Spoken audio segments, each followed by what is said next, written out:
শহরে ফের অগ্নিকাণ্ডের ঘটনা, আর এবার স্কুলে আগুন লাগার মতো ঘটনা। পাম অ্যাভিনিউ স্কুলে অশোকা হল গার্লসে অগ্নিকাণ্ডের ঘটনা। স্কুল বন্ধ থাকায় দুর্ঘটনার হাত থেকে রক্ষা পেল ছাত্রছাত্রীরা। আপনাদের সরাসরি নিয়ে যাব ঘটনাস্থলে। আমাদের প্রতিনিধি সত্যজিৎ বৈদ্য এবং ব্রতদীপ ভট্টাচার্য রয়েছেন আমাদের সঙ্গে। সত্যজিৎ, কি পরিস্থিতি, কোন জায়গা থেকে আগুন লেগেছে? ফের আরো একবার আগুন, যেমনটা আমি দেখাবো তোমাকে এই মুহূর্তের ছবিটা, যে এখানে কিন্তু এই যে স্কুল তুমি দেখতে পাচ্ছ, যে পাম অ্যাভিনিউয়ের এই যে মেয়েদের স্কুল, এখানে কাজ চলছে, মেরামতির কাজ চলছে এবং ধীরে ধীরে এখানে শিফটিং হবে। মেরামতির কাজের জন্য এখানে স্কুল বন্ধ ছিল। ঠিক যে মেরামতির কাজ চলছিল, এই কারণেই কিন্তু বড়সড় দুর্ঘটনার হাত থেকে রক্ষা পাওয়া গেছে।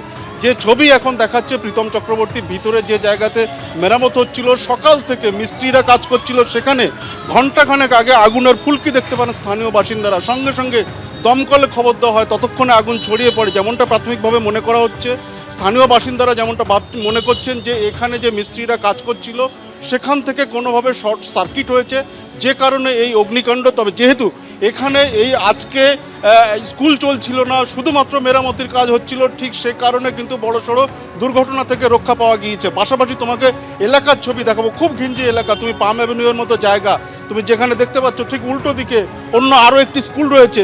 এই সমস্ত স্কুল এবং বাচ্চারা রয়েছে এবং খুব ঘিঞ্জি, রাস্তায় সবসময় যানবাহন রয়েছে।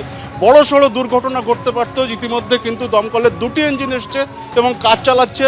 তুমি দেখতে পাচ্ছ সেই ছবি। যদিও স্কুল কর্তৃপক্ষের পক্ষ থেকে বিষয়টা এড়িয়ে যাওয়া হচ্ছে, ভিতরে ঠিক কী ঘটেছিল সে বিষয়ে স্পষ্ট কিছু জানানো হয়নি। কুসুমিতা, একেবারেই ছবি আমাদের দেখাতে থাকো সত্যজিৎ। এই মুহূর্তে দমকলের একাধিক গাড়ি এসে পৌঁছেছে অশোক হল ফর গার্লস। সেখানে কিন্তু অগ্নিকাণ্ডের ঘটনা। সৌভাগ্যবশত শুধু মেরামতির কাজ চলছে, আর সেই কারণে স্কুল বন্ধ থাকায় বড়সড় দুর্ঘটনার হাত থেকে মুক্তি পেল সকলে। আমাদের আরেক প্রতিনিধি ব্রতদীপ ভট্টাচার্যের কাছে যাব। ব্রতদীপ, এই মুহূর্তে তুমি যে অংশে রয়েছো, একবার ছবিটা আমাদের দেখাও। দেখো, এই মুহূর্তে আগুন কিন্তু নিয়ন্ত্রণে এসে গিয়েছে, কিন্তু আতঙ্ক কিন্তু কাটেনি। কারণ যেই জায়গায় এই অগ্নিকাণ্ডের ঘটনা, একেবারে ঘিঞ্জি এলাকা, দেখতেই পাচ্ছ ঠিক উল্টো দিকে কিছুক্ষণ আগে সত্যজিৎ দেখাচ্ছিল, এখানে ঘন জনবসতিপূর্ণ এলাকা, স্কুল রয়েছে, প্রচুর দোকান রয়েছে।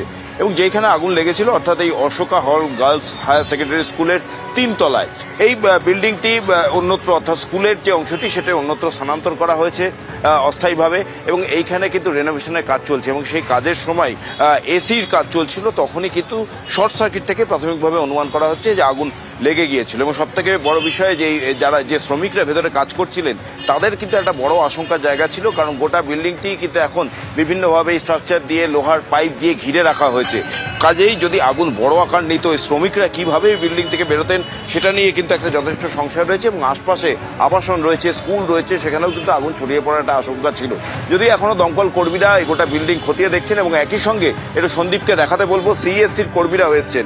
যেহেতু শর্ট সার্কিট থেকে আগুন লেগেছে বলে প্রাথমিকভাবে অনুমান, এই বিল্ডিং এবং সংলগ্ন এলাকার বিদ্যুৎ সংযোগ বিচ্ছিন্ন করে দেওয়া হয়েছে এবং তারা কিন্তু প্রত্যেকটি লাইন খতিয়ে দেখছেন। ভিতরেও সিএসসির কর্মীরা রয়েছেন, যে স্কুলের যে রেনোভেশনের কাজ চলার সময় যে শর্ট সার্কিট বলে তারা অনুমান করছেন, আর কোথাও এরকম শর্ট সার্কিট হওয়ার কোনো আশঙ্কা আছে কিনা গোটা বিষয়টি খতিয়ে দেখার তারপরেই আবার রেনোভেশনের কাজ শুরু করার অনুমতি দেওয়া হবে, এমনটাই জানা যাচ্ছে। আমি একটু চেষ্টা করবো কথা বলার, যারা সিএসসির কর্মী রয়েছেন। আপনারা কি স্কুলের কানেকশন পুরো কেটে দিয়েছেন? হ্যাঁ কেটে দিই। এখন পরিস্থিতি কি? এখন উপরে আমরা ল্যান্ড কেটে দিচ্ছে, নিচে কাজটা করে পরে ওটা টেস্ট ভাড়াম জমা দেবে, তারপরে চালু হবে। আমরা কি শর্ট সার্কিট থেকে হয়েছে বলে মনে হয়? তো পারবো না।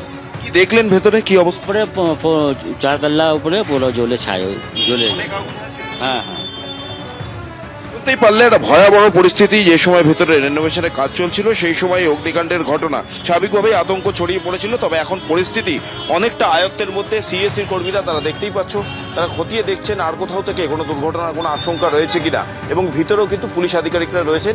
প্রত্যেকে মিলে এই বিল্ডিংটি এখন কতটা সুরক্ষিত, আর কোনো অগ্নিকাণ্ডের কোনো আশঙ্কা রয়েছে কিনা, নাকি আবার রেনোভেশনের কাজ শুরু করা যাবে, এই গোটা বিষয়টি খতিয়ে দেখছেন। কুসুমিতা, একেবারেই ব্রতদীপ।